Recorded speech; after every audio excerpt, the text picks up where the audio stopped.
이번 주말 강력한 눈 폭풍이 미 전역을 강타해 대규모 폭설과 혹한이 많은 지역을 덮칠 것으로 예상됩니다. 네브라스카에서 워싱턴 수도권 지역까지 이번 눈 폭풍의 영향권 안에 들 것으로 예보돼 교통 혼잡과 정전 사태가 초래될 것으로 보입니다. 이번 주말부터 월요일까지 네브라스카에서 워싱턴 DC까지 이어지는 경로를 따라 폭설과 얼음이 많은 사람들에게 영향을 미칠 것으로 예보되고 있습니다. 6인치 이상의 눈이 북부 캔자스에서 웨스트 버지니아까지 내릴 수 있으며 일부 지역에서는 도로 상황이 위험해질 수 있습니다. 금요일 아침 현재 겨울폭풍 경고령 주의보가 수백 개의 카운티를 덮고 있습니다. 영향을 받는 지역은 네브라스카 남동부, 아이오와 남부, 미주리와 북부, 일리노이 남중부, 인디애나 남중부, 오하이오 남부, 켄터키 북부, 웨스트 버지니아 등입니다. 북버지니아, 메릴랜드, 워싱턴 DC, 뉴저지 남부의 일부 지역에서는 최대 6인치의 폭설이 내릴 것으로 예상됩니다. 이번 폭풍은 일요일 오후부터 워싱턴 DC와 북버지니아, 뉴저지 지역으로 확산될 것으로 보입니다. 워싱턴 DC는 눈과 얼음이 혼합될 가능성이 높아 최대 3인치 이상의 눈과 얼음이 쌓일 것으로 예상됩니다. 이는 도로 상황을 더욱 위험하게 만들 수 있으며 전력에 큰 영향을 미칠 우려가 있습니다. DC 지역 폭풍은 월요일 오전까지 이어질 것으로 예상됩니다. 뉴욕 남부와 동부 지역은 월요일 오전까지 폭풍의 영향을 받을 수 있으며 강한 바람과 함께 나무와 전선에 피해를 줄 수 있습니다.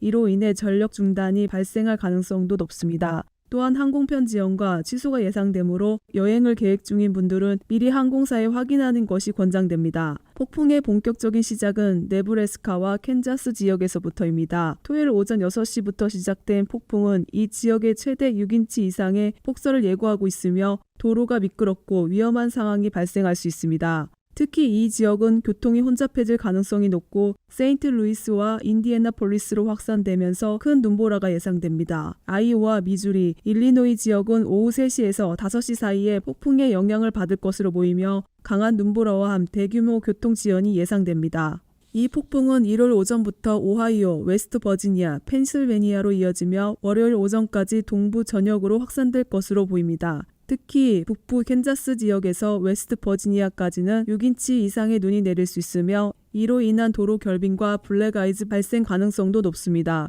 폭풍이 지나고 나면 북극의 찬 공기가 남아있어 기온이 급격히 떨어질 것으로 보이며 블랙아이즈와 결빙된 도로로 인한 위험이 지속될 전망입니다. 특히 중서부 지역은 기온이 영하로 떨어지고 도로 결빙 위험이 커질 수 있습니다. 폭풍에 대비한 준비가 필수로 보여지며 전력 중단에 대비해 배터리나 휴대용 발전기, 비상식량을 준비하는 것이 권장됩니다. 또한 교통이 위험해질 수 있으므로 불필요한 외출은 피하고 겨울용 타이어와 비상 도로 장비를 준비하는 것도 필요합니다. 급격히 떨어지는 기온에 대비해 따뜻한 옷과 예방적 난방 점검도 추천되고 있습니다. WKTV 뉴스 정레이첼입니다. 2025년 새해 첫날부터 사회보장연금과 메디케어 보험료가 소폭 올라가고 메디케어 처방약 값의 본인 부담금은 연간 $2,000로 제한되며 21개 주에서 최저임금이 인상돼 930만 명의 근로자들이 혜택을 보게 됩니다. 새해 1월 1일부터 달라지는 주요 사항들을 정리해봤습니다. 매년 새해 첫날과 마찬가지로 2025년에는 적지 않은 변화가 시작되고 있습니다. 첫째, 7천만 명의 노년층은 새해 첫날부터 사회보장연금으로 월 평균 $50를 더 받고 메디케어 보험료로 $10를 더 내게 돼 $40의 혜택을 보게 됐습니다. 사회보장연금은 2025년 새해 1월 1일부터 2.5% 올라 월 $50를 더 받게 됐으나 메디케어 파트 B의 월 보험료도 월 $10 30센트 인상됐습니다. 은퇴자 6,800만 명이 받고 있는 사회보장연금은 물가 인상을 반영해 2.5% 인상돼 한 달 평균 $50 오른 $1,976씩 받게 됐습니다. 은퇴 연령에 도달한 노년층 부부가 동시에 사회보장연금을 받을 경우 $75 오른 $3,089를 받습니다. 이와 함께 메디케어 파트 B의 프리미엄, 즉 월 보험료는 $185로 $10 30센트 올랐습니다. 메디케어 파트 B의 월 보험료는 사회보장연금을 받는 경우 이를 자동 제외하고 지급받게 됩니다. 사회보장연금을 아직 받지 않은 메디케어 이용자들은 석 달치씩 정부에 납부해야 합니다. 둘째, 2025년의 큰 변화는 메디케어 처방약 값의 본인 부담금이 연 2,000달러로 한도가 생긴 것입니다. 2025년 새해 1월 1일부터 메디케어 처방약 값의 본인 부담금을 연 2,000달러로 제한하는 정책이 발효 시행됨에 따라 메디케어 가입자 5천만 명이 적용받고 고가의 처방약을 여러 가지 사용해온 320만 명이 큰 혜택을 보게 됐습니다. 새 정책의 시행에 따라 1월 1일부터는 메디케어 처방약을 사야 하는 시니어들은 1년 약값이 2,000달러에 도달할 때까지는 본인이 부담하거나 보험에서 커버해주지만 2,000달러가 넘는 약값은 내지 않게 됩니다. 수혜자들은 메디케어에서 디덕터블과 코페이먼트, 코인슈런스 등으로 처방약 값을 내다가 1년에 2,000달러가 넘으면 더 이상 돈을 내지 않아도 됩니다. 연 2,000달러 캡에 적용되는 대상은 메디케어 파트 D 처방약 플랜을 이용하거나 민간보험인 메디케어 어드밴티지를 사용하는 사람들로 5천만 명인 것으로 카이저 패밀리 재단은 집계했습니다. 전미 은퇴자 협회는 이번 2,000달러 한도에 따라 미선역에서 320만 명이 큰 처방약값 혜택을 보게 됐다고 밝혔습니다. 특히 이번 조치로 한 해 처방약값이 2,000달러를 넘고 있는 86만 명이 1인당 평균 900달러씩 절약하게 될 것으로 계산되고 있습니다. 셋째, 2025년 새해 첫날 캘리포니아, 뉴욕, 버지니아를 포함하는 21개 주에서 최저임금을 인상해 920만 근로자들이 57억 달러 더 받게 됐으나 그만큼 고용주들의 부담은 늘어났습니다. 2025년 새해 1월 1일부터 미국 내 21개 주에서 최저임금이 인상돼 920만 근로자들이 57억 달러를 더 받게 됩니다. 워싱턴 수도권에서는 버지니아가 물가 상승률을 반영해 41센트 오른 12달러 41센트가 되는 반면 새해 인상이 없는 메릴랜드는 15달러, 워싱턴 DC는 17달러 50센트로 올해와 같게 적용됩니다. 새해 첫날부터 시행되는 최저임금 인상이 2025년 새해에도 21개 주에서 시행하기 시작합니다. 2025년 새해 1월 1일부터 최저임금이 인상되는 21개 주는 버지니아와 뉴욕, 뉴저지, 커네디컷, 델라웨어, 캘리포니아, 서부 워싱턴주, 일리노이와 오하이오, 미시건, 미주리, 미네소타 등입니다. 워싱턴 수도권에선 버지니아가 유일하게 인플레이션이 반영돼 41센트 오른 12달러 41센트가 되는 반면 새해 인상이 없는 메릴랜드는 15달러, 워싱턴 DC는 17달러 50센트를 계속 적용받게 됩니다. 뉴욕에선 50센트 오른 15달러 50센트가 되고 이웃 뉴저지는 36센트 인상돼 15달러 49센트가 됩니다.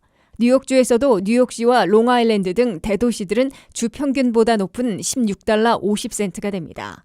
캘리포니아는 50센트 오른 16달러 50센트가 됩니다. 서부 워싱턴주는 38센트 오른 16달러 66센트가 적용됩니다. 새해 최저임금이 인상되는 21개 주 가운데 델라웨어는 한꺼번에 1달러 75센트나 올라 15달러로 가장 많이 인상됩니다. 네브라스카도 1달러 50센트 오른 13달러 50센트가 되고 미주리는 1달러 45센트 인상돼 13달러 75센트가 적용됩니다. 일리노이와 로드아일랜드는 똑같이 1달러씩 올라 15달러에 진입하게 됩니다. 이로써 2025년 새해에는 전체의 3분의 1 지역이 최저임금 15달러를 넘어서게 됩니다. 입법을 통해 순차적으로 올리기로 한 지역들이 많아 2027년에는 15달러 이상 되는 지역이 전체에서 절반을 차지하게 됩니다. 반면에 아직도 2009년 이래 동결돼 있는 연방 차원의 최저임금 7달러 25센트를 그대로 적용하고 있는 지역들이 20개 주에 달해 각 주별 격차가 심해지고 있습니다. 이들 20개 주 지역에서도 각 회사들이 연방 차원의 최저임금을 그대로 적용하지는 않고 그보다 많은 임금을 지불하고 있는 것으로 보이나 법적으로 보호받지 못하고 있습니다. 공화당이 진통을 겪은 끝에 가까스로 마이크 존슨 하원 의장을 다시 선출하고 119대 연방의회를 개원했습니다. 존슨 하원 의장은 1차 투표에서 공화당 하원 의원 3명이 이탈하는 바람에 극심한 진통을 겪을 뻔했으나 막후 설득 끝에 2명이 찬성표로 돌아서 과반인 218표를 얻어 하원 의장으로 다시 선출됐습니다. 한면택 기자의 보도입니다. The 56th Speaker of the United States House of Representatives, the Honorable Mike Johnson.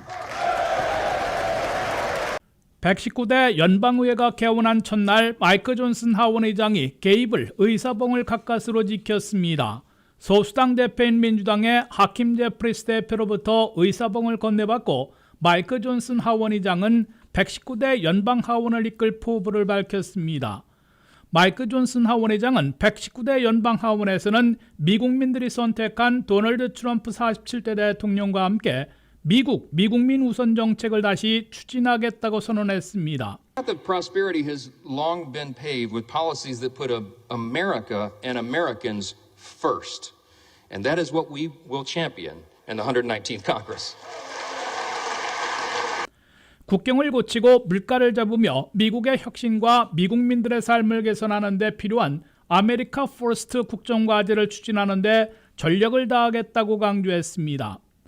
마이크 존슨 하원의장은 그러나 1차 투표에서 과반에 미달했다가 막후 설득 끝에 하원의장으로 재선출되는 작은 진통, 내홍을 겪었습니다. 개원 첫날 1차 투표에서 존슨 하원의장은 공화당 동료 하원의원 219명 가운데 3명이나 이탈하는 바람에 216표로 과반인 218표에 미달했습니다. 공식적인 표결 결과를 선포하지 않고 막후 설득에 나선 끝에 3명의 반대표 가운데 1표를 제외하고 2표를 찬성표로 돌리는 데 성공해 218표에 도달했고 119대 하원의장으로 선출되는 데 성공했습니다. 2년 전 4일 동안 15차례나 표결을 실시한 끝에 케빈 맥카시 하원의장을 선출했던 사태가 재현될 뻔했으나 첫날 공화당 하원 내 내용을 일단 수면 아래로 숨기고 단합한 것으로 해석됩니다. 공화당 하원의 첫날 단합은 도널드 트럼프 새 대통령이 하루 전날에도 마이크 존슨 하원의장에 대한 강력한 지지를 재선언하고 나서 보수 강경파들을 압박했기 때문으로 보입니다. 하지만 공화당 하원이 2년 전보다 더 좁혀진 면도날 차이의 다수당인데다가 당내 내용의 불씨를 그대로 안고 있어 마이크 존슨 하원의장의 앞날이 그리 확고하지는 못한 것으로 지적되고 있습니다.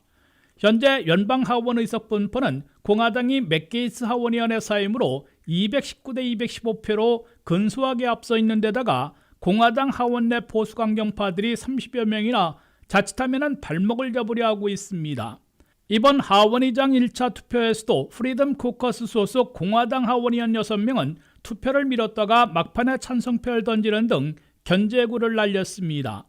이들 보수 강경파들은 트럼프 새 대통령이 국가 부채 상한선 문제를 자신의 취임 전에 해결하라고 요구했을 때에도 연방 예산 사건 없는 부채 상한선 조정에는 반대한다며 트럼프 요구도 들어주지 않은 바 있어 앞으로 공화당 독주 시대라고 해도 일사천리로 진전시킬 수 있을지 불확실해 보입니다. WKTV 뉴스 한면택입니다.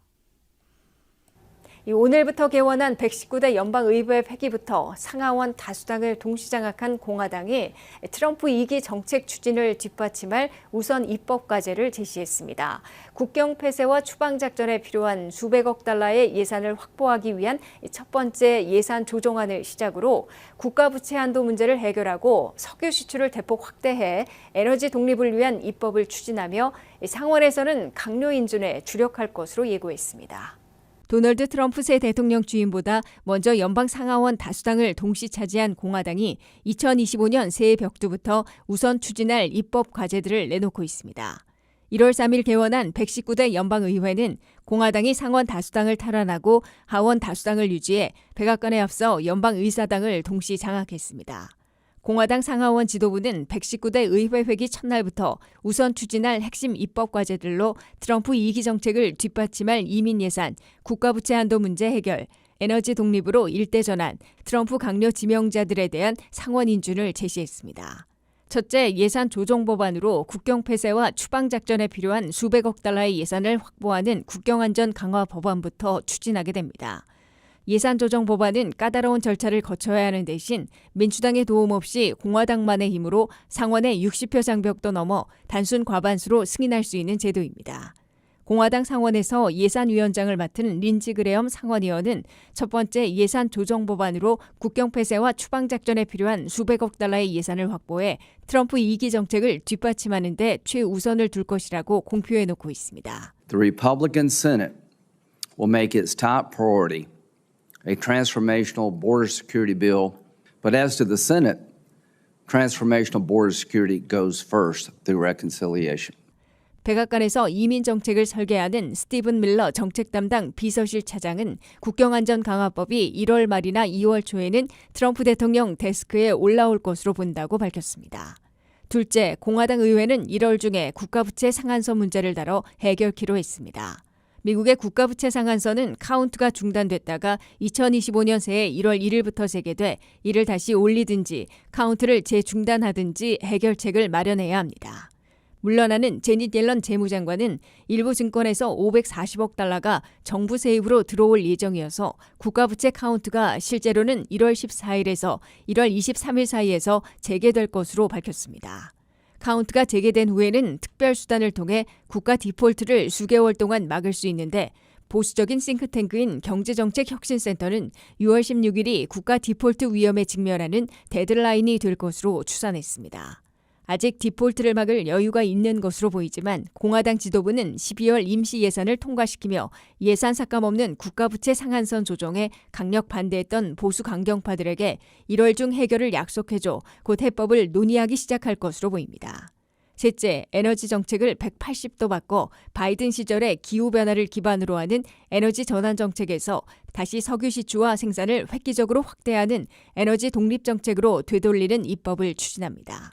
공화당 의회는 알래스카 황무지를 포함하는 연방 공유지에 석유 시추를 대폭 허용하고 시추권에 미국 내 에너지 생산을 의무화하며 각종 인허가를 간소화하는 정책을 법제화합니다.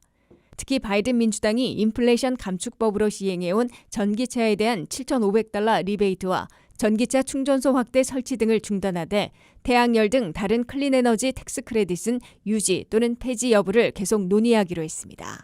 넷째, 2017년에 트럼프 감세안이 2025년 말에 만료되기 때문에 이를 재연장하거나 영구화하고 사회보장연금, 팁소득, 오버타임에 대한 노텍스 공약을 반영하는 입법을 해야 합니다. 공화당만의 힘으로 단순 과반수로 승인할 수 있는 예산 조정 법안은 한 회계연도에 한 번씩만 가능하므로 2025년 서기연도에는 9월 30일 이전에 한 번, 10월 1일 이후에 한 번 등 2번 사용할 수 있어 첫 번째는 국경 강화 예산, 두 번째는 트럼프 감세안을 확정지을 방침을 세우고 있습니다. 연방 상원에서는 1월 20일 트럼프 새 대통령 취임 이전에 강요들에 대한 인준 청문회를 시작하겠지만 공식 인준은 대통령 취임 이후에 표결로 결정하게 됩니다. 새해 미국 경제는 강하게 출발하지만 트럼프 와일드카드로 경제가 활성화될지 아니면 불황을 겪게 될지 판가름 날 것으로 예측되고 있습니다. 트럼프 대통령의 불법 이민자 추방 작전과 모든 수입품에 대한 관세 부과가 고질적인 병폐를 고칠 수 있으나 물가를 최소 1% 올리고 성장은 0.5% 낮출 것이란 경고도 나오고 있습니다. 2025년 새해 미국 경제는 비교적 강력한 힘을 유지하며 출발하지만 두 가지 트럼프 와일드카드인 이민자 추방 작전과 관세 카드로 미국 내 가격 인상에 따른 물가 불안, 상대국 보복 등으로 역풍을 맞을 수 있어 중대 기로에 설 것으로 보입니다. 미국의 중앙은행인 연방준비제도는 2025년 미국 경제가 강력한 출발을 하겠지만 전년보다는 성장 둔화, 물가 불안, 금리 인하 지연을 겪을 것으로 예측해 놓고 있습니다. 2025년 새해 미국 경제 성장률은 전년도 2.5%에서 2.1%로 둔화되고 실업률은 4.2%에서 4.3%로 물가는 2.4%에서 2.5%로 각각 올라 기준금리 인하 횟수는 당초 4번에서 2번으로 반감될 것으로 연준은 예고해 놓고 있습니다. 2.1%의 GDP 성장률과 4.3%의 실업률은 미국 경제가 2025년 한 해 불경기는 없을 것이지만 전년보다는 둔화를 체감하게 될 것으로 의미하고 있습니다. 이와 함께 연준의 2% 목표보다 한층 높은 2.5%의 PCE 물가와 기대와는 달리 3.9%나 되는 고금리 고통을 새해 내내 겪게 될 것임을 경고해주고 있습니다.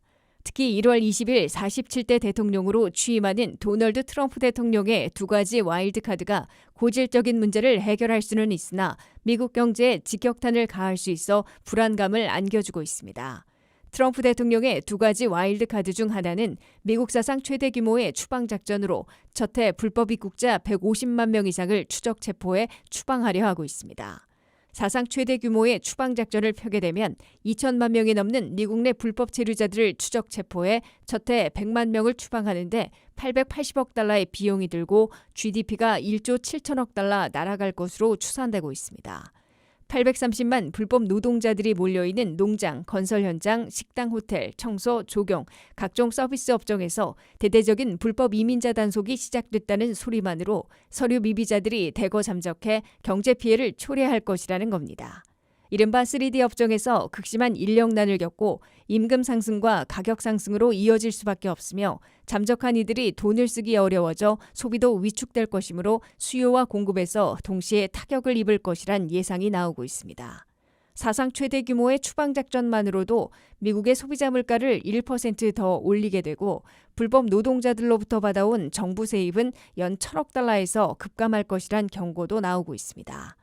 또 다른 와일드카드는 관세 부과인데 이웃이자 최대 교역국인 멕시코와 캐나다에는 불법 입국과 불법 마약의 미국 유입을 막아야 한다는 조건을 내걸고 차단하지 못하면 25%의 관세를, 중국산에는 10%의 추가 관세를 물리겠다고 경고해놓고 있습니다. 한국과 일본, 유럽연합 등을 포함한 미국 수입품 3조 달러어치에도 10에서 20%의 관세를 부과하겠다고 예고해놓고 있습니다. 관세를 물게 되는 미국 수입 회사들이 대부분 수입품에 대한 가격을 올려 소비자들에게 전가하게 되면 물가를 흔들리게 할 위험이 생기게 된다는 겁니다. 관세를 피하고 미국 수출을 지속하기 위해 멕시코가 이민 행렬들을 미국 국경에 도달하지 못하도록 철저히 막는다면 미국은 관세 카드로 큰돈 들이지 않고 불법 입국을 눈에 띄게 줄이는 성과를 거둘 수 있게 됩니다. 그러나 성과를 거두지 못해 멕시코와 캐나다산의 25%, 중국산의 60% 이상, 한국 등 모든 나라들의 수입품 전체 3조 달러어치의 10%의 관세를 부과하게 되면 미국 내 수입 물가가 40% 이상 급등하게 되고 전체 물가가 1% 이상 상승할 것으로 경제 분석가들은 경고하고 있습니다.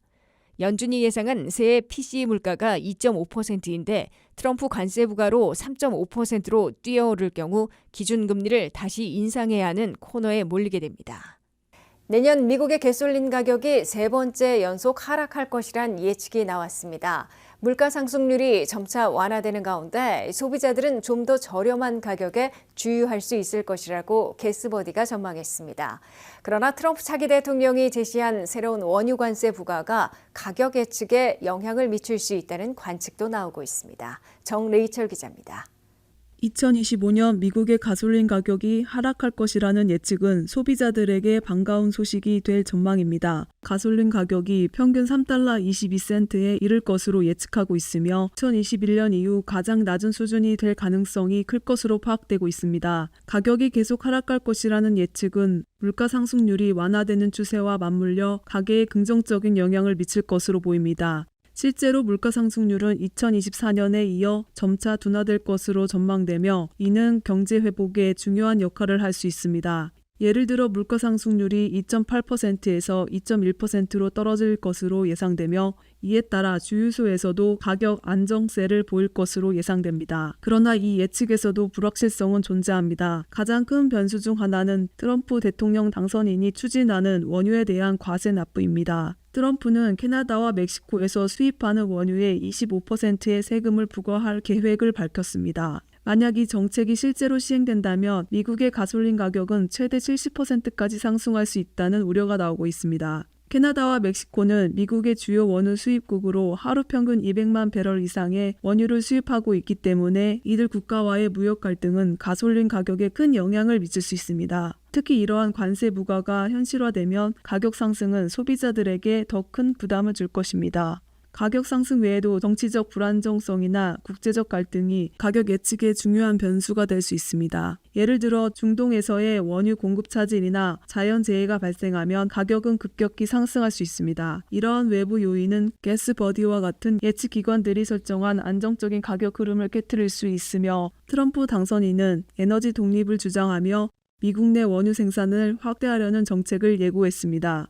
이는 미국이 세계 최대의 원유 생산국으로서의 입지를 더 강화할 수 있는 기회를 제공할 수 있지만 너무 많은 원유 공급이 이루어지면 오히려 시장에서 가격이 하락할 위험이 있다는 우려도 제기됩니다. 에너지 투자 전문가는 정치적인 압박보다는 경제적인 요인이 가격에 더 큰 영향을 미친다고 설명하며 과도한 공급은 공급 과잉을 초래하고 가격이 지나치게 하락하면 원유 생산 업체들이 수익을 내지 못하게 되어 장기적으로 공급이 줄어들 위험이 있다고 분석했습니다. 또한 중동 지역에서의 갈등이나 미국 내 자연재해와 같은 불확실성은 예측을 뒤집을 수 있는 주요한 변수로 남아 있습니다. 결국 2025년 미국 가솔린의 가격은 물가 상승률과 맞물려 안정적인 흐름을 보일 가능성이 크지만 트럼프 대통령의 정책이나 국제적인 경제 불안정성 등 정치적, 경제적 변수를 면밀히 지켜봐야 할 시점입니다.